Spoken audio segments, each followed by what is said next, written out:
नमस्कार प्यारे विद्यार्थियों, स्वागत है आप सभी का कैनेटिक्स क्लासेस के यूट्यूब चैनल पर। देखिए विद्यार्थियों, आज मैं कुछ पढ़ा नहीं रहा,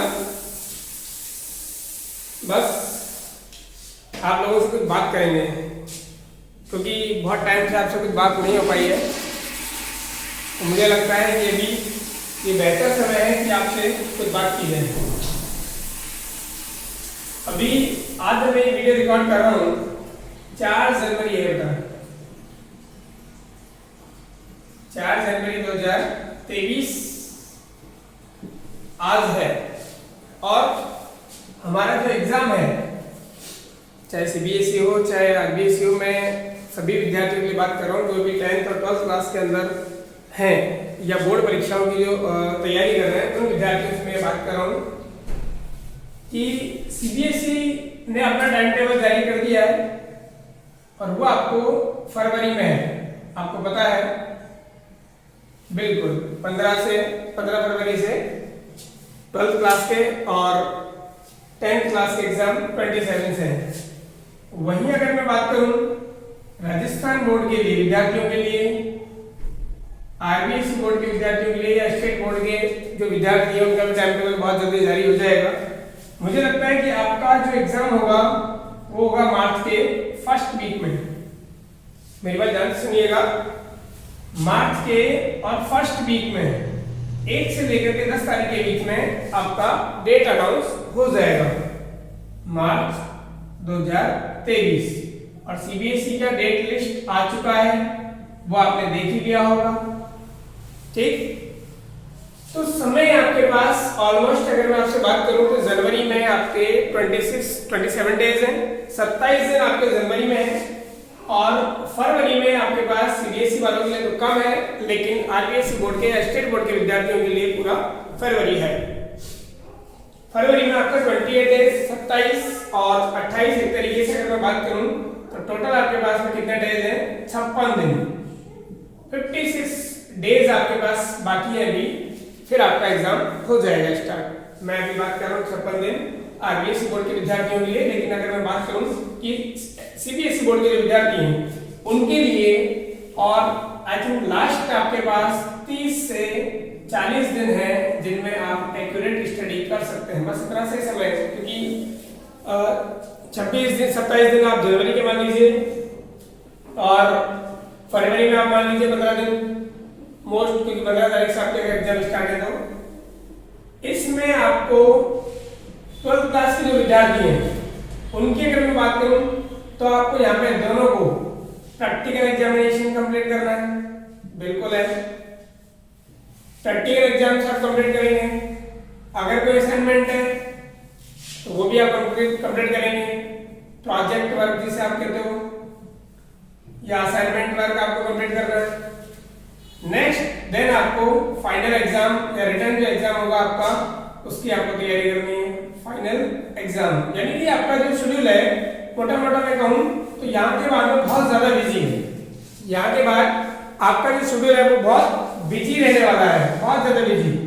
जो विद्यार्थी पढ़ रहे हैं उनकी मैं बात कर रहा हूँ और उन्हीं के लिए वीडियो रिकॉर्ड कर रहा हूँ जो विद्यार्थी एक्चुअलिटी में पढ़ाई कर रहे हैं। तो किस तरीके से अपने आप को मैनेज करना है, 30 से 40 दिन की बात करूं या 56 दिन की बात करूं मैं, या ऑलमोस्ट आप इनको 50 दिन भी ले सकते हैं। तो किस तरीके से आप अपने आप को मैनेज करोगे, किस तरीके से हम लोग स्टडी करें कि अपना रिजल्ट बेटर से बेटर हम लोग बना सकें, किस तरीके से हम लोग रिवाइज करें कि एक अच्छा रिजल्ट हम लोग ला सकें। 12th क्लास में या 10th क्लास में जो विद्यार्थी पढ़ रहा है उनके लिए समय बस यही बाकी है। हाँ, यह है कि 10th क्लास के लिए और प्रैक्टिकल वर्क नहीं है, बाकी प्रोजेक्ट वर्क इनको भी करना है और फाइनल एग्जाम का प्रिपरेशन तो करना ही है सबको। तो किस तरीके से हम लोग अपना स्टडी इस समय कर सकते हैं? तो पहली बात मैं आपसे बात करूं तो इस टाइम मैनेजमेंट बढ़ाइए। पहली बात मैं बहुत बार विद्यार्थियों को ये कहता हूं और हो सकता है कि बहुत सारे विद्यार्थी मेरी बात मान भी रहे हैं, उन्होंने कर भी लिया होगा। जो मैंने पहले कहा था कि आप अपने चैप्टर्स का, जैसे फिजिक्स है, मैं भी 12th की बात कर रहा हूँ, साइंस के विद्यार्थियों के लिए फिजिक्स है और केमिस्ट्री है, जो भी आपके पास है मैथ्स या फिर बायो और हिंदी इंग्लिश, हिंदी भी ले लीजिए और इंग्लिश से जो भी आपके पास में अदर कंपलसरी जो सब्जेक्ट हैं वो आप लिखिए। ठीक, अब करना क्या है बोले सर, इनको लिखने के बाद में 5 पन्ने लीजिए, आप 5 पेज लो और 5 पेज पे जितने भी आपके सब्जेक्ट हैं उनका हेडिंग बनाइए। अब यहाँ आप अपने चैप्टर्स को नोट करो, चैप्टर्स के name with number. First chapter आपका फिजिक्स का इलेक्ट्रोस्टैटिक्स है, तो मैंने यहाँ पे लिख दिया इलेक्ट्रोस्टैटिक्स। ठीक है, या फिर जैसे केमिस्ट्री का फर्स्ट चैप्टर है, मैंने उस पेज पे लिखा सॉलिड स्टेट। फर्स्ट चैप्टर क्या है हमारा, सॉलिड स्टेट। अब ऐसे ही आप फर्स्ट चैप्टर मैथ्स में जो भी है आपका, बायो जो भी है वो लिख लीजिए। हिंदी में, हिंदी का और इंग्लिश का थोड़ा सा पैटर्न अलग है। मैं हिंदी बात करूंगा, पहले हिंदी बात करता हूँ, उसके बाद में हिंदी इंग्लिश की बात करूंगा। तो फिजिक्स और केमिस्ट्री और मैथ्स वाले जो भी आपके पास ऑप्शनल है, या दोनों है, जिनके पास दोनों है वो 4 पेज लेंगे, मतलब इस तरीके से मैथ्स वाले को अलग अलग करेंगे वो। तो यहाँ पर आपको लिस्ट बनाना है कंप्लीट जितने भी आपके चैप्टर हैं। ठीक है, और केमिस्ट्री के जितने भी आपके चैप्टर हैं और मैथ्स के जितने भी आपके चैप्टर हैं कंप्लीट उनका लिस्ट बनाएंगे। ठीक है सर, प्लस गवर्नमेंट ने और ब्लूप्रिंट बहुत पहले जारी कर दिया, या फिर आपके पास मार्केट में और बहुत सारी बुक्स, जैसे हम लोग एग्जामिनेशन आइडिया की बात करें या फिर डेस्क वर्क की बात करें, संजीव का, एक्सीलेंट का, जो भी आप लेकर के आओगे, या जैसे सीबीएसई की बात करें तो उसमें पीके करके आता है या वो सवाल आती है, जो भी है आप बुक्स लेकर के इनका मार्किंग चेक करो कि फर्स्ट चैप्टर कितने मार्क्स का है, सेकंड चैप्टर कितने मार्क्स का है, थर्ड चैप्टर। अब ये करने की जरूरत है, पहले नहीं थी, अब है एक्चुअली में। फिजिक्स में कितने का है, कौन सा चैप्टर, एक मार्किंग कर लीजिए कितने मार्क्स से कौन सा चैप्टर है सब में। ठीक, ओके। इसके बाद आप लोग अपना रिवीजन यहां से स्टार्ट करो। आप ये कंप्लीट करने के बाद में ये पेजेस आप अपने टेबल पर रखें या फिर आप आसपास चिपका लें, उनको नहीं चिपकाए तो कोई बात नहीं, अपने पास रखें। ठीक है, और अब आप आज से ही अपना रिवीजन स्टार्ट करें, या जिनका रिवीजन चल रहा है, मैंने वैसे विद्यार्थियों को कहा था कि 1 तारीख तक आप अपना रिवीजन कंप्लीट कर लेना। नहीं भी किया है, अगर कंप्लीट हो भी गया है तो दोबारा से एक बार फिर से हमें क्या करना है, या नहीं हुआ है तो स्टार्ट करो आज से ही, फिर लेट नहीं होना चाहिए कि कल से करेंगे, अब नहीं। अब समय आपके पास, मैंने पहले बता दिया आपको, बहुत कम है, बहुत कम समय विद्यार्थी आपके पास में। इस समय में करना क्या है, आपको पहली आपकी जो नोट्स कॉपी है, जो बार बार मैं आपसे कहता हूं, नोट्स कॉपी है, ये आप पढ़ चुके हो, नहीं पढ़ा है तो एक बार और इसको याद करो, एक बार नोट्स कॉपी का फिर से रिवीजन करो कंप्लीट। जितने भी नोट्स आपको क्लास में बनवाए गए हैं, जितने भी चैप्टर्स कंप्लीट कराए गए हैं, सारे चैप्टर्स के नोट्स आपको कंप्लीट स्टडी करने हैं, एक एक लाइन आपको पढ़नी है, एक एक लाइन आपको याद होनी चाहिए, हो जाएगा। देन नोट्स में आपको प्रिंसिपल पता लग गया, कुछ नोट हम लोग लिखाते हैं, छोटी छोटी लाइन हम लोग लिखाते हैं, एक इंपॉर्टेंट नोट किया, इनको रटना ही है, इनको याद करना है, या इस पे ऐसा क्वेश्चन बनता है। जो भी छोटे नोट लिखे हुए हैं उनको आपको कंप्लीट याद करना है। एक भी ऐसी लाइन ना हो जो आप पढ़ नहीं पाओ, याद नहीं कर पाओ, सारा चीज आपको याद करना है। प्लस अब फॉर्मूले, मैंने आपको पहले ये चीज करवा दी थी कि फॉर्मूलेस के शॉर्ट नोट्स बनाने के लिए मैंने आपको कहा था बिल्कुल। फॉर्मूले के 2 पन्नों में आपने शॉर्ट नोट्स बनाए होंगे, नहीं बनाए तो बना लो। अगर नहीं भी बनाए तो ज्यादा टाइम इसमें लगने वाला नहीं है, 1 घंटे के अंदर आप पूरी फिजिक्स फर्स्ट के और जितने भी फॉर्मूले हैं उनको सबको कंप्लीट लिख सकते हैं। और वैसे आप जब नोट्स को भी पढ़ रहे हैं तो आपको सारे फॉर्मूले याद हो जाएंगे, लास्ट टाइम चल रहा है और आपको याद होंगे भी। ठीक है, फॉर्मूले आपको याद हो गए, जितने भी हम लोग छोटे नोट लिखाते हैं वो आपको कंप्लीट तैयार हो गए, कंप्लीटली तैयार हो गए, याद हो गए। अब आपको करना क्या है कि कोई भी एक रिफ्रेशर बुक, जैसे पहले हम लोग आपको कहते थे कि बोला एसपी बढ़िया है, साइंस पब्लिकेशन वाला है, या सीबीएसई, जो भी आप लेते हैं बुक, बाकी हम प्रेफर करते हैं आपको कि आप एसपी लीजिए, बहुत अच्छा उसमें कंटेंट है, छोटी छोटी उसमें क्वेश्चंस बहुत सारे, नंबर ऑफ क्वेश्चन ज्यादा है कि आप उनका अच्छा रिजल्ट वहां से आप गेन कर सकते हैं, बहुत अच्छे क्वेश्चंस हैं उसके अंदर छोटे छोटे। तो उन बुक से हमने पहले ही आपको कहा था कि अब आपको छोटे छोटे क्वेश्चन जितने भी हैं सबका रीड करना है, सबको पढ़ना है। और जितने भी आपके न्यूमेरिकल क्वेश्चंस हैं, न्यूमेरिकल क्वेश्चंस जो आपने फर्स्ट अटेम्प्ट में किए थे, फर्स्ट अटेम्प्ट मींस जब आपको चैप्टर पढ़ाया गया था, जब आपने उन सारे न्यूमेरिकल्स को सॉल्व किया था, उन न्यूमेरिकल्स को आपको सॉल्व करना है। कोई भी नया न्यूमेरिकल करने की जरूरत नहीं है आपको। हमने आपको पहले बता दिया था कि 12वीं लेवल का पेपर अलग आता है, नीट का पेपर अलग आता है, जेई का पेपर अलग आता है। अगर आप अभी नीट की तैयारी कर रहे होते तो मैं आपको अलग सलाह दे रहा होता, फिर आपको मैं ये सलाह नहीं देता। अगर आप जेई की तैयारी कर रहे होते तो मैं आपको कुछ और करने के लिए कहता। लेकिन अभी आप केवल और केवल बोर्ड एग्जाम की तैयारी कर रहे हैं। बोर्ड एग्जाम का लेवल इतना ज्यादा हाई नहीं आता है कि हम लोग वहां पे बहुत ज्यादा कॉम्प्लिकेटेड न्यूमेरिकल्स के लिए और अपना टाइम वेस्ट करें। ये समय है आपका बहुत इजी टाइप के न्यूमेरिकल्स का, जो हम लोग कॉपी में भी करवाते हैं, उन टाइप के न्यूमेरिकल्स को सॉल्व करने का। Maximum to maximum RBSE board या फिर आपका जो एनसीईआरटी है, सेंट्रल बोर्ड है, सीबीएसई बोर्ड है, उसमें maximum to maximum 12 to 16 marks का न्यूमेरिकल आता है। कोई बड़ा न्यूमेरिकल नहीं आता है और इजी टाइप का न्यूमेरिकल आता है जो एकदम फॉर्मूला बेस्ड होता है। अगर आपको फॉर्मूला याद है, डायरेक्ट वैल्यू पुट करनी होती है, डायरेक्ट आंसर वहां से निकल के आता है, कोई बड़े लेवल का क्वेश्चन नहीं आता उसमें। तो अभी हम आपको सलाह दे रहे हैं तो उसको आप मानने की कोशिश करिए। ये नहीं कि अभी बोर्ड एग्जाम की तैयारी कर रहे हैं लेकिन नीट का जेई लेवल का क्वेश्चन सॉल्व करने के लिए टाइम वेस्ट कर रहे हैं, उतना समय आपके पास नहीं है और कर रहे हैं तो फिर उसका रिजल्ट आप बहुत अलग पाएंगे। हर एग्जाम का पैटर्न अलग होता है, जेई का अलग है, नीट का अलग है, बोर्ड का अलग है। तो आज हम बोर्ड एग्जाम की बात करें तो बोर्ड एग्जाम के पेपर की तैयारी करनी है आपको। कोई बड़ा न्यूमेरिकल आपको सॉल्व करने की जरूरत नहीं है।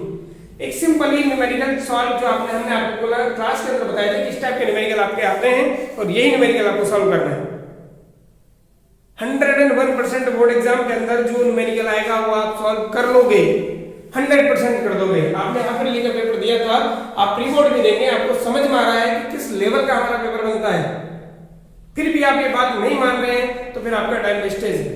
आप फिर बड़े न्यूमेरिकल्स की तरफ जाओगे तो बोर्ड एग्जाम का रिजल्ट कुछ ना कुछ इफेक्टिव होगा, फिर उसमें कोई ना कोई कमी रहेगी। तो यहाँ न्यूमेरिकल क्वेश्चंस हमें ज्यादा सॉल्व नहीं करने हैं, इसका ध्यान रखना। थ्योरेटिकल मैटर हमारे कंप्लीटली तैयार हो गया, फॉर्मूले अपने को कंप्लीटली तैयार हो गए, नोट जितनी भी छोटी छोटी लाइनें लिखी हुई थी जिसमें हम लोग किसी का यूनिट लिखाते हैं, किसी का डायमेंशन लिखाते हैं, किसी का वेक्टर स्केलर बताते हैं, किसी का डायरेक्शन बताते हैं, वो सारी चीजें आपकी या न्यूमेरिकल क्वेश्चंस के अंदर हम लोग कुछ पॉइंट भी बताते हैं कि इसमें ऐसा आया तो इसको यूज करना है, इसको आया तो ऐसे यूज करना, वो सारे नोट आपको याद हो गए। प्लस आपने नॉर्मली न्यूमेरिकल सॉल्व कर लिए, आपका यहाँ पर ये रिवीजन कंप्लीट हो गया।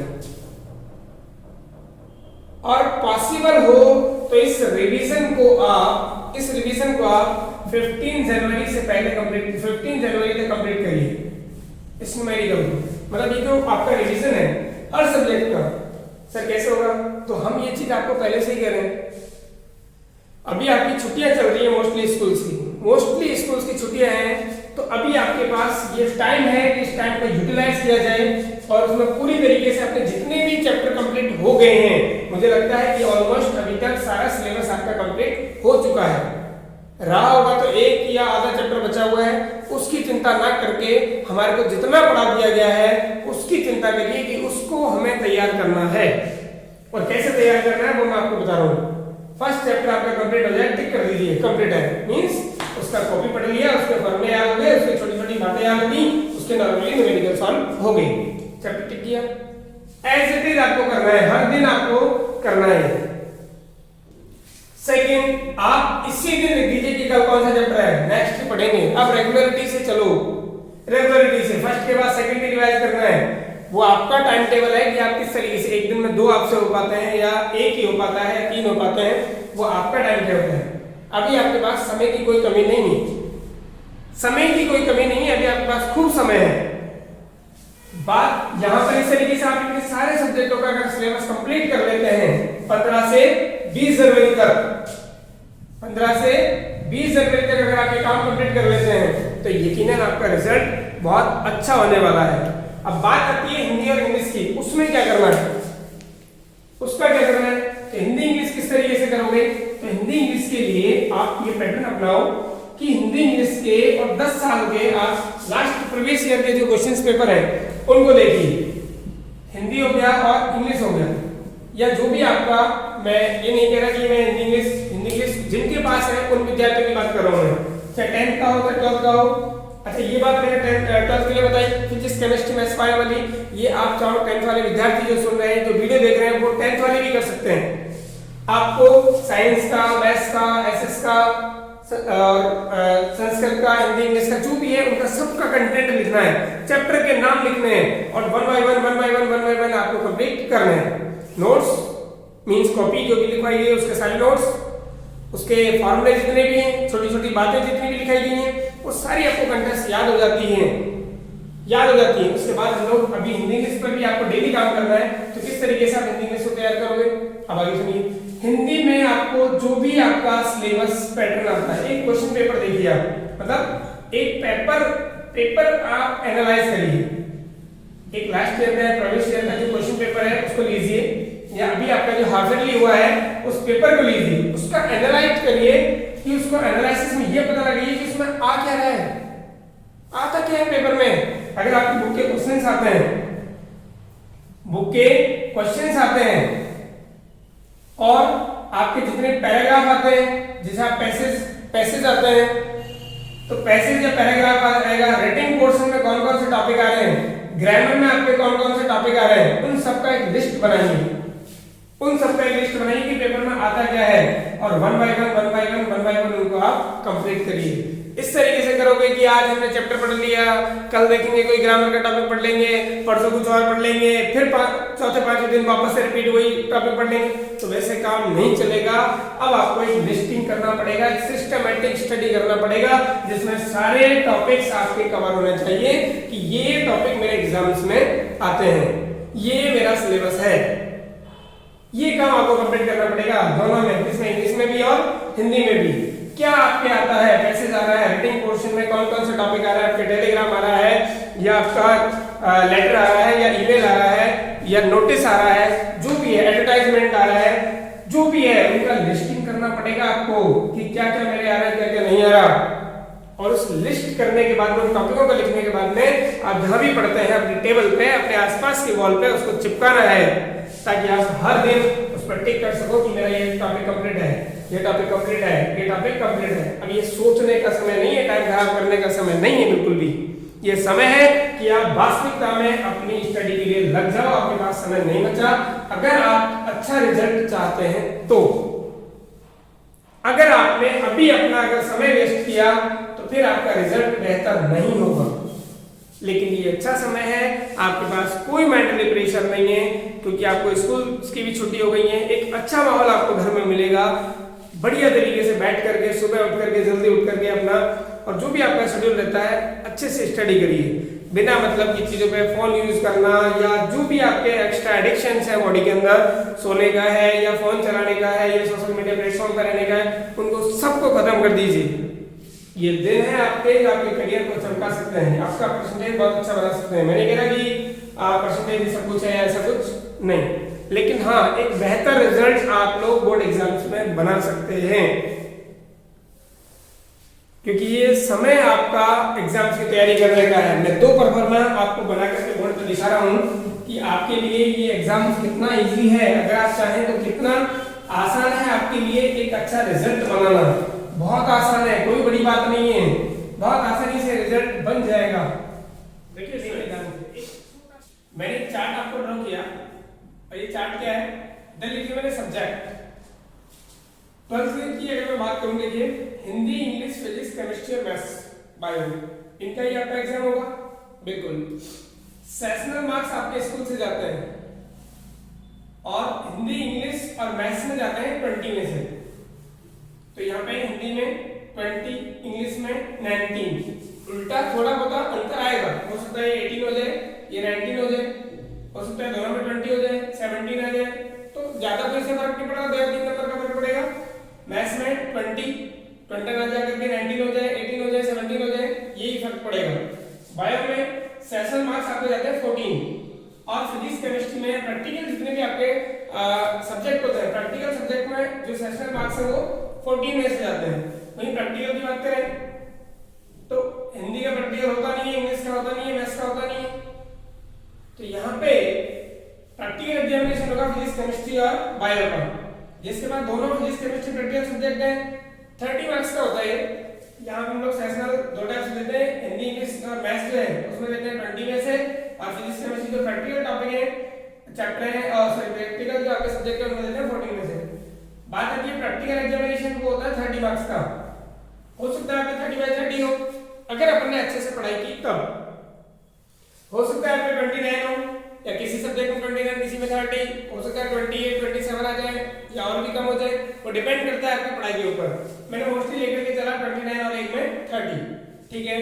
ये है आपका थ्योरेटिकल जो पेपर होता है हिंदी इंग्लिश मैथ्स का, ये होता है आपका 80 मार्क्स का, और फिजिक्स केमिस्ट्री और बायो ये होता है आपका 56 मार्क्स का। अब समझ रहे हो, हिंदी में मान लीजिए कि आपकी कैपेसिटी है 80 मार्क्स का आपका पेपर होगा और आप 20 नंबर कटा करके उसमें कितने ले आते हैं 60, कितने तो ले आओगे। इंग्लिश में अगर अपन लोग 16 मार्क्स कटा करके कितने ले आते हैं 64, 16 मार्क्स काट दिए मैंने। फिजिक्स का 56 का पेपर होगा, मैंने 16 मार्क्स पहले उड़ा दिए, कितने दिए मान लीजिए 40। केमिस्ट्री में हमारे कितने आए 42, 56 में से 56 में से, और मैथ्स में हमारे 80 में से कितने आए 15 नंबर काट करके मैंने 65 बना दिया। एक मीडियम बच्चे को बना रहा हूँ ये। और बायोलॉजी में हमारे आए कितने 44, यहाँ पे भी मैंने आपके सीधे 12 नंबर उड़ा दिए, मतलब एक जितने नंबर कटने चाहिए थे। अब मैंने मैथ वालों का टोटल किया, तो मैथ वालों के नंबर का टोटल मार्क्स का जो है सम कितना आया 416। अच्छा, इसका परसेंटेज निकालूंगा तो कितना आएगा 83.2%। एक अच्छे परसेंट तक पहुंचे नहीं पहुंचे, बहुत सारे नंबर कटाने के बाद भी देख लीजिए। अब यहाँ पे बायोलॉजी वालों का मैंने सम किया तो कितना आया 419, इसका परसेंटेज कैलकुलेट किया तो कितना आया 83.8%। ये एक आइडिया है जो विद्यार्थी अभी ये सोच के चल रहा है 60 वाला, तो आपको एफर्ट कितना सा लगाना है, एक नॉर्मल सा एफर्ट आपको लगाना है कि आप 80 में से हिंदी में 60 ले आओ, 20 कटा दिए। आप इंग्लिश में 64 ले आओ, फिजिक्स में कम से कम 40 तो लेके या जाओ। कॉपी पढ़ लोगे, नोट्स पढ़ लोगे ना, तभी 40 नंबर आ जाएंगे। आप केमिस्ट्री में अगर आप नोट्स पढ़ लोगे तो भी 40 नंबर आराम से आ जाएंगे भाई, ज्यादा जाएंगे उल्टे तो। केवल कॉपी मात्र पढ़ने से कोई न्यूमेरिकल बाहर का सॉल्व मत करो, कोई किसी बुक का अथर की बुक करने की जरूरत नहीं है, केवल आप कॉपी पढ़ जाओगे नोट्स कॉपी, तो ही आपके इतना बढ़िया पेपर आपका जाएगा। आपने यहाँ पे लिखे पेपर से अगर कैलकुलेशन करो तो आपको नजर आ गया होगा कि पेपर का लेवल क्या होता है। तो क्यों अपन न्यूमेरिकलों के पीछे भागे अभी, जरूरत क्या है आपको। जिस दिन आप नीट की तैयारी कर रहे होंगे, जेईई की तैयारी कर रहे होंगे, मैं आपको अलग राय दूंगा, अलग सलाह दूंगा, लेकिन अभी नहीं। इसलिए मैं आपको ये चार्ट बनाऊंगा। मैथमेटिक्स के अंदर 15 नंबर तो कटा करके 65 तो ला सकते हैं अपन। 15 नंबर जो प्रश्न आपके हमारे को नहीं आएंगे उसको पूरी छोड़ भी देंगे तो भी अपने पास आराम से 65 आ जाएंगे। बोलो बात समझ में आएगी। अब इसको थोड़ा सा अगर मैं इंप्रूव करूं, जो विद्यार्थी भी अपने आप को 80-85 पे लेकर के चल रहा है उसका, और थोड़ा सा अगर वो अपने आप को अप कर दे तो क्या होगा देखिए। मैं इसको थोड़ा सा इमेज इसका बदल रहा हूं, और मैंने इसको थोड़ा सा इमेज क्या बदल दिया कि यहाँ पे चेंजेस यहाँ नहीं होंगे, चेंजेस यहाँ थ्योरेटिकल एग्जाम में आपने एक बढ़िया एफर्ट लगाया। हिंदी आप अपने अभी चार्ट आप अपना स्वयं का बना सकते हैं कि मेरी कैपेसिटी आज की क्या है, आज की कैपेसिटी क्या है कि मैं कितने मार्क्स लेकर के आ सकता हूँ। देखिए ध्यान से, मैंने हिंदी में 80 नंबर का पेपर हुआ था हिंदी का, और 80 पेपर में से मैंने कितने लेकर के आ गया, सपोज दैट 72 मार्क्स लिया है, 72 नंबर लिया है 80 में से, 8 नंबर कट के। मैं बहुत बढ़िया विद्यार्थी की बात कर रहा हूँ, और इन दोनों का सम यहाँ पर हो जाएगा आपका 92। वही इंग्लिश के अंदर और मैं लेकर के आ गया 71, ताकि अपना एडिशन भी थोड़ा सा बढ़िया हो जाए। 9 और 1 10 हो जाएगा, और 7 और 1 8 और 1 9, यानी कि हो गया आपका 90। और यहाँ पर फिजिक्स में और मैं 56 में से कितने लेकर के आ गया, मान लीजिए कि मैंने बढ़िया पेपर दिया फिर भी मेरे कोई परेशानी आ गई, तो मैं कितने लिया है 56 में से 50 लिया है। 50 नंबर भी अगर आप लिया है, और केमिस्ट्री में हमेशा फिजिक्स से ज्यादा नंबर आते हैं मोस्टली केस में, चिंता ही मत करो, उसमें बहुत बढ़िया नंबर आते हैं। तो मैंने यहाँ पर कितना मान लिया आपके 52 नंबर, जिसको 90 से ऊपर जाना है। मैथ्स के अंदर 80 में से अगर आप कितने लिया है 75। मैथ्स अच्छा सब्जेक्ट होता है, 100/100 भी हो सकते हैं, ध्यान रखना। और बायो में भी 100/100 होते हैं,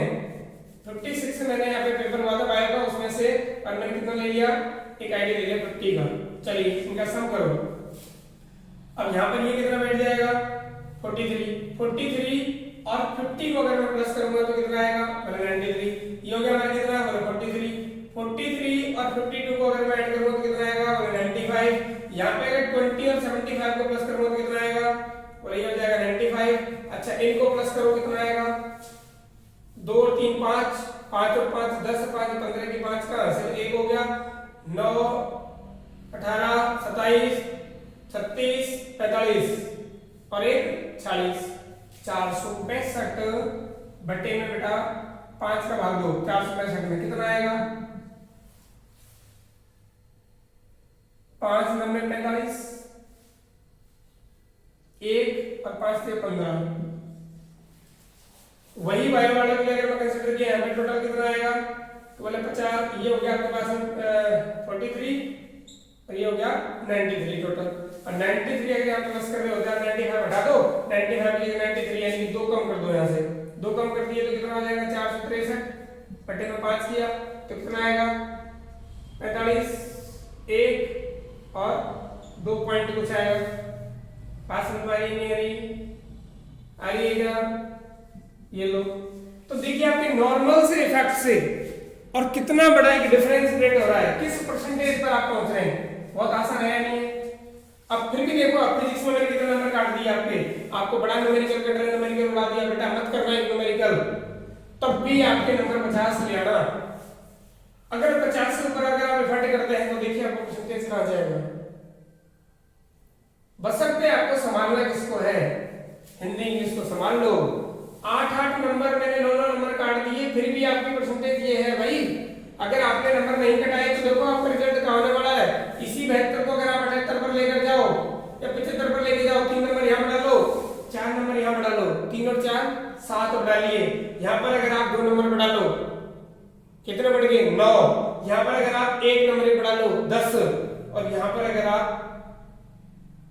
मत भी बढ़ाओ तो 10 नंबर बढ़ गए। 10 नंबर बढ़ने का मतलब 2% और बढ़ गई।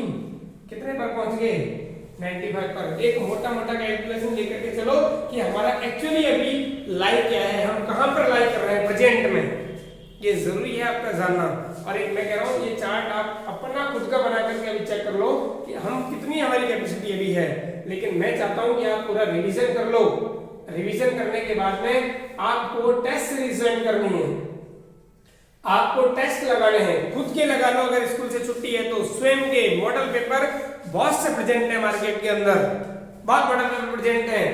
आप वो मॉडल पेपर लेकर के रिवीजन करने के बाद अपना टेस्ट लगाना स्टार्ट कर दो 15 जनवरी या 20 जनवरी के बाद। और आपने एक सब्जेक्ट के अगर 10 टेस्ट पूरे कंप्लीट कर लिए तो आपको इस रिजल्ट पर जाने से कोई नहीं रोक सकता। ये मैं गारंटेड कर रहा हूं। इस चीज को फॉलो कर लेना कि जिस तरीके से मैंने आपको कहा है उस तरीके से रिवाइज करो पहले सारे चैप्टर्स को, सारे सब्जेक्ट्स को। भले लग जाए आपको 20 तारीख, फिर उसके बाद में आप लोग अपना टेस्ट सीरीज लगाइए हर सब्जेक्ट के घर पे बैठ करके मॉडल पेपर ला करके और टेस्ट लगाओ। मैं कहता हूं कौन सा आपका एग्जाम है जो आपको इस परसेंटेज से या इस रिजल्ट से रोक सके। लेकिन बशर्ते करना आपको है। अभी अगर मेहनत कर लोगे बहुत अच्छा रिजल्ट आपका जाने वाला है। ईमानदारी से 30 से 40 दिन 50 दिन अपने आप को और इस एग्जाम के लिए समर्पित कर दो। फिर देखिए आपको मजा हमें मजा। जो मैं बार बार आपको कहता हूं कि रख हौसला मंजिल भी आएगा, प्यासे के पास चल के समंदर भी आएगा। टक्कर ना बैठे मंजिल के मुसाफिर, मंजिल भी मिलेगी और मिलने का मजा भी आएगा। मजा तभी है जब मेहनत करोगे, मंजिल जब मिलेगी तो मजा बहुत आएगा। इसलिए आप अपने आप को लगाइए और पूरी तरीके से समर्पित करके और इस एग्जाम की तैयारी करिए। जय हिंद, जय भारत।